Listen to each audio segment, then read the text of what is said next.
So the total energy gain by the absorber plate portion above the tube, we have already derived in the last slide. Now, in a steady state, this total energy gain by the absorber plate above the tube, which is we have already derived in the last slide, and it is given by this equation, it will eventually be transferred to the fluid flowing inside the tube beneath this portion, right? So when the heat transfer takes place from this portion to the fluid flowing beneath this tube, it encounters with three thermal resistance on its heat flow path. The first resistance is resistance due to the brazing or bond used for attaching the tubes to the absorber plate. So since this entire portion is at a temperature TB, so the total heat which is transferred to this portion first passes through this bond resistance which is present beneath this beneath this portion. Then it will face another resistance which is the tube wall conduction resistance, right? Now this conduction resistance can be assumed to be negligible because the tube is made of high conductive material like copper, and it is of very small thickness. So this tube wall conductive resistance can be neglected. Then the convection resistance at the inner surface of the tube, right? So this is equal to 1 by HA, where HFI, so 1 by HFI, where HFI is the inside heat transfer coefficient, and the area of this tube will be pi di and L, because we are taking this portion of the tube which is of unit length. So here in this area we are also taking unit length, so L we have taken as 1, right? So thus the total energy gain Q of the absorber plate portion above the tube can also be written as the temperature difference across this portion, which is TV, minus the temperature of the fluid flowing beneath this tube, which is TF. So TF is local fluid temperature, that is the fluid temperature at a distance y from the flow inlet end. So temperature difference divided by the bond resistance plus the convective resistance inside the tube, and this tube resistance we have neglected, right? So as I said that we are taking doing all the calculation per unit length. So here this RB, which is the bond resistance, this bond resistance is also the per unit length in flow direction.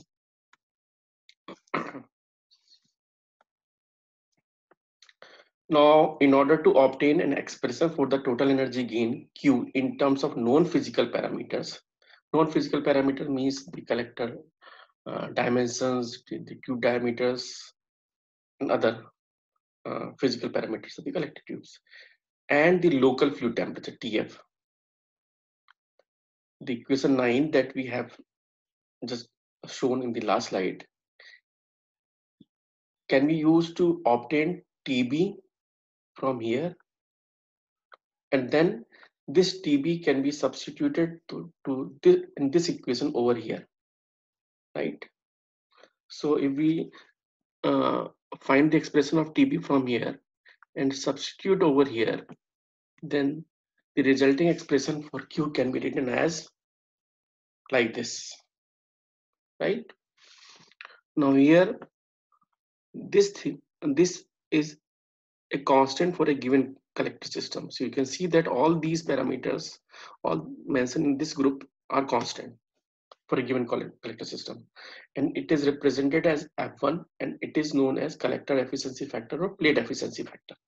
So finally, the total energy gain by the absorber plate portion above the tube per unit length in flow direction at a distance y from flow inlet end can be expressed as by this equation, right? So this is the final expression for the total energy gain of the absorber plate at a distance y from the flow inlet end. Now next we are going to derive an equation for the temperature variation of flowing fluid along flow direction. That is, temperature of the fluid at the inlet is TFI, and temperature of the fluid is increased to TFO at the outlet. So how this variation is taking place from TFI to TFO, that we are going to derive here. Now the total energy gain by the absorber plate portion above the tube per unit length in flow direction, this is y from flow inlet end, is given by this equation that we have just derived in the last slide. So again, I would like to emphasize that this Q is on the unit length along the flow direction. Now let us consider a very small portion of the tube length delta y along this direction. So along this direction, say this is the tube, and we have along the flow direction we have taken a very small length, say delta y. So the total energy transferred from the absorber plate to the fluid flowing through this tube is equal to Q, which is per unit length in flow direction, multiplied by the, the length of the element that we have considered. Now for this portion of the tube, the energy balance equation can be written as, I'm talking about this portion of the tube. Heat gained by fluid over length delta Y is equal to the increase in thermal energy of the fluid over length delta Y. So Q into delta Y is the heat gained by the fluid or heat transfer to the fluid, and this heat transfer will increase thermal energy, which is given by m dot divided by n, where m is the total mass flow rate, and since we are considering here uh, a single tube, and we are doing analysis on by considering only on a single tube. So n is the total number of tubes. So m dot n is divided by n is the mass flow rate flowing in a single tube into Cp into delta Tf. But delta Tf is the increasing fluid temperature over length delta Y. Excuse me. After rearranging last equation, the last equation 2 can be expressed as like this. Now, if we take this delta Y as negligibly, infinitesimally small, then this becomes dt f by dy. So equation 3 can be written as, here we are replacing it by dt by dy. Now, from equation 1 that I had shown in the last slide, which is the total heat conducted and absorbed by the portion of the tube, which is portion of the plate which is above the tube and of unit length in flow direction. So this is this equation, and by using the above equation 4, we can now have this expression. So what we have done here is that in this equation we have replaced this Q by right hand side of this expression, right? Now further some rearrangement has been done. We have taken this UL out,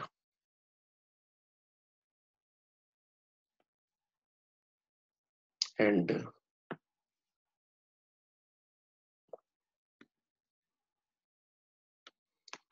then we have made some more arrangements, done some more arrangement. So finally we have this kind of expression over here, right? Now integrating the last equation from inlet to any distance y from flow inlet end.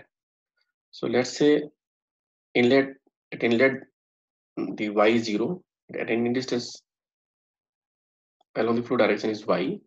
Tfi is the temperature at the inlet end, at a distance y, say the temperature of the fluid is Tf. So the integration of this will be like this. Finally, after putting the limits, we get this expression. So this is the final expression that provides the temperature variation of flowing fluid along flow direction. So here you can see that if this Tf is a function of y, so Tf is the temperature of the fluid at any distance y. So if we put any y, value of y, say y equal to 0, then we will get Tfi. If we say the length of the collector along the flow direction is say capital L, so if we put capital L over here, then we will get a TFO, outlet fluid temperature. So as I said that if we put if the collector has a length L in the flow direction, and if we put y equal to L over here, then this TF will become TFO, and this is how we can find the temperature at the outlet of the tube. Now you see in this equation 6, this n into W into L will be equal to the total collector area. Now let me explain how this is in total collector area. Let us say there is an absorber plate which has it 4 4 fluid tubes, right? So W is the distance between the center between the tubes, and W by 2 is normally the margin, left at the edges. So from here it can be seen that the total width of the collector with 4 tubes is 4W. That means if there are n tubes, then the total width would be NW, and since length along this direction of the collector, the length is capital L, so NWL will give you the total collector area. So replacing NWL as AC in equation 6, you get this expression, right? So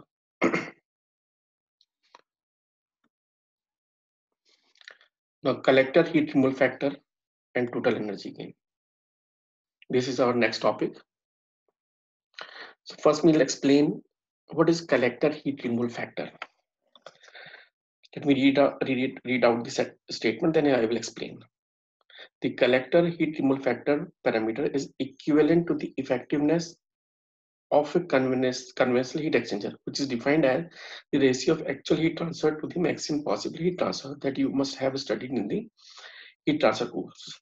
Likewise, in case of solar collector, FR is defined as actual useful energy gain by the whole collector, Q, and maximum possible useful energy gain that can be attained by a given collector from the whole collector area, Qmax. Now, what could be the maximum value of Qmax, or what could be the maximum amount of useful energy gain by a given collector? Let me explain it. The maximum possible useful energy gain in a solar collector would occur when the whole collector would be at the inlet fluid temperature, because the losses to the surroundings are then at a minimum. And this is how we can find the maximum useful energy gain. Now, let me elaborate it further. You see, the useful energy gain is given by the total energy absorbed. This is the total solar collector area. S is the energy absorbed by the collector per unit area minus the energy which is lost from the absorbed plate to the surrounding. So the energy loss QL is given by overall heat transfer coefficient into mean plate temperature and ambient temperature. This we have already, I have already explained. Now, if this heat loss to the surrounding becomes minimum possible, then this useful energy gain would be the maximum possible. So when it could be the minimum value. Now from this expression, you can see that you cannot change, you cannot have a control over UL, TA, you don't have a control. Now that means if TPM is minimum possible, then this QL would be minimum. Now, what could be the minimum possible value of the mean plate temperature of the plate?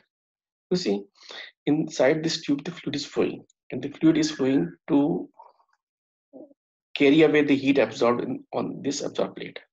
That means this fluid is lowering the temperature of this absorbed plate. Now, what could be the lowest possible temperature absorbed plate? Under extreme condition, although it is a hypothetical thing, the minimum possible temperature that this plate can be lowered is equal to the inlet fluid temperature, which is TFI. So if this TPM becomes equal to TFI, the temperature difference across this plate and the ambient air would be minimum, and the loss would also be minimum, and in this case the useful energy gain would be the maximum possible. So this is how you can find the maximum possible useful energy gain by the collector. And the actual energy gained by the whole collector is equal to the actual increase in thermal energy of the entire fluid. Now, eventually this energy which is being transferred to the fluid is going to increase thermal energy. So the total mass flow rate of the fluid flowing in all the tube is M, Cp, and TFO minus TFI, the increase in the fluid temperature. So this is the actual energy gained by the whole collector. So heat removal factor can be expressed as, by the definition, FR is equal to actual energy gain upon maximum possible energy gain. Q, as we have I have explained in the last slide, is given by this value, and Qmax is AC into S minus UL TFI minus TA. Now we are making some more rearrangements. Here we have taken, UL outside from here. Then we have again made some rearrangement. Here you can see that here in numerator side, it is still equal to TFO minus TFI. Then again, some more rearrangements have been done in this bracket and in this bracket. And then we have separated these two terms. So this will become 1 and this will become this. Now this, if you recall, this is equal to exponential of minus AC F1 UL m dot Cp. This we have already derived just in 3-4 slides back. This is the expression for finding the fluid temperature at the outlet. So replacing it by exponential of this. Now continuing from the last equation, the FR is given by this expression. Now in this expression, m dot Cp AC F1 UL is a constant for a given collector, and it is equal to, say, Z. So FR can further be, written in simplified form in this way.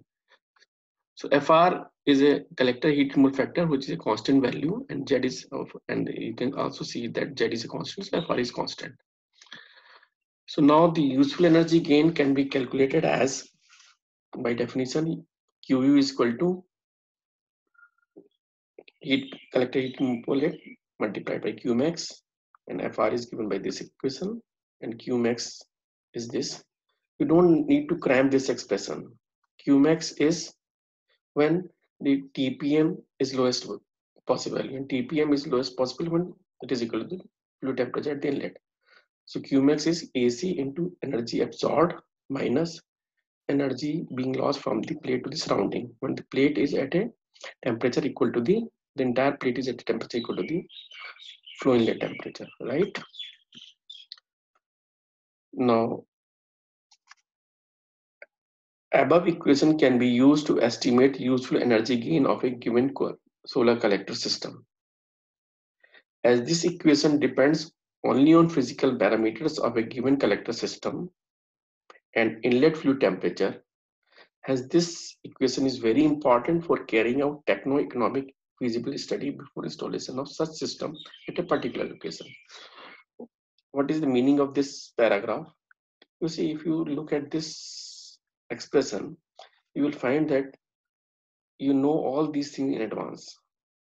AC collector area, S is the energy absorbed by the absorbed plate. So since meteorological data, solar radiation data is available for all the location, and you know the transmissivity of the glass covers, absorptivity of the glass covers, so you can find you also know this energy absorbed by the absorbed plate in advance. T ambient temperature, TFI is the inlet fluid temperature, which is normally equal to the atmospheric temperature at a particular location. So in this equation, you know everything in advance. So that means this equation can be used for predicting the performance of a system even before actually installing the system there. Now useful energy gain Q can also be obtained by using this equation: total mass flow rate Cp and increase in temperature. But this equation can be used only if fluid temperature at outlet is known, which is possible only after the installation of the system. So this equation can be used only once the system is commissioned there. But for doing the techno-economic feasibility study, which is very must before finally installing a system, this equation is used. The mean fluid temperature. We know that temperature distribution of fluid along flow direction is given by this equation that we have already derived this equation. Now here this TF is a function of Y. You can see it, right? So from above equation, the fluid temperature at any location at a distance Y from inlet and can be expressed as TFY is equal to all the terms are rearranged. So TFY can be expressed like this. The mean fluid temperature can be found by integrating above equation from 0 to L, from inlet to outlet, as given below, right? And dividing by 1 by L. So this is how we can find the mean fluid temperature. Now, integration of the last equation gives this. So now here, before putting the limits, I have taken this L inside. Now we have put these limits. And again, as I said, explained already that this N into W into L is equal to the solar collector area. So wherever NWL is there, we have replaced it by AC over here, here as well, NWL AC.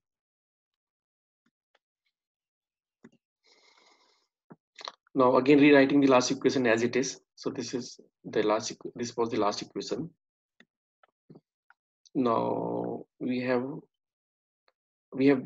defined this parameter already, Z equal to mCp AC upon AL, which is a constant. So using this parameter in the above equation, the above equation can be written in more simplified form as given by equation 3.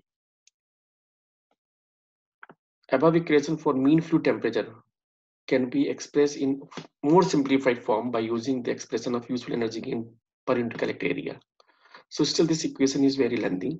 So we are going to simplify this equation further by using the expression of Q. The QU we have already derived, and it is given as QU is equal to FR into this. So what we are going to do is that from this expression we are going to find the TA, and then we are going to put this TA everywhere wherever TA is present in this equation, at this point, at this point, and at this point. So after putting TA from here to here and rearranging, you will get the final expression like this, which is very simple. TFM is equal to TFI plus QU upon FR equal 1 minus Z into 1 minus Z, where Z is given by this parameter. So this is the final expression for the mean fluid temperature. Now next topic is mean plate temperature of the observer plate. Useful energy gain of the per unit collector is given by this, already derived. Let's say the mean plate temperature of the collector plate is TPM, then useful energy gain per unit collector can also be written as like this. I'm writing this equation per unit collector area. So AC is taken 1, energy absorbed minus energy lost from the surrounding, right? So equating these two equations, by equating these two equations, you can get the expression for TPM. So final expression for TPM is TFI plus Q upon FR U1 into 1 minus FR. Now let me summarize the things that we have already covered in this video lecture. Performance parameter of the flip solar collectors are these. Useful energy gain of the collector is given by this expression as shown in the slide. Then the useful energy gain per unit collector is given by this equation. We have divided by AC in this equation. Now here in this equation, FR is given by this equation. Z can be calculated by using this expression. F1 can be calculated by this expression. F is fin efficiency factor for collector, but it can be estimated by using this expression. Next parameter is hourly collector efficiency. So hourly collector efficiency is defined as QU upon IT, where QU is the useful energy gain per unit collector area during a given hour, and IT is the solar radiation falling on unit area of collector during the same period. So let's say we have to find the collector efficiency during the hour of 11 to 12. So Q is the total energy falling on the collector during 11 to 12 hour. Sorry, Q is the total useful energy gain during 11 to 12 hour, and IT is the total energy falling on the solar collector during the same hour, right? Now, likewise, we can also define the collector efficiency. The collector efficiency is total useful energy gain over the entire day divided by total energy falling on the collector over the entire day. So that's it. Now I have given you some 2-3 questions here for practice. That's it.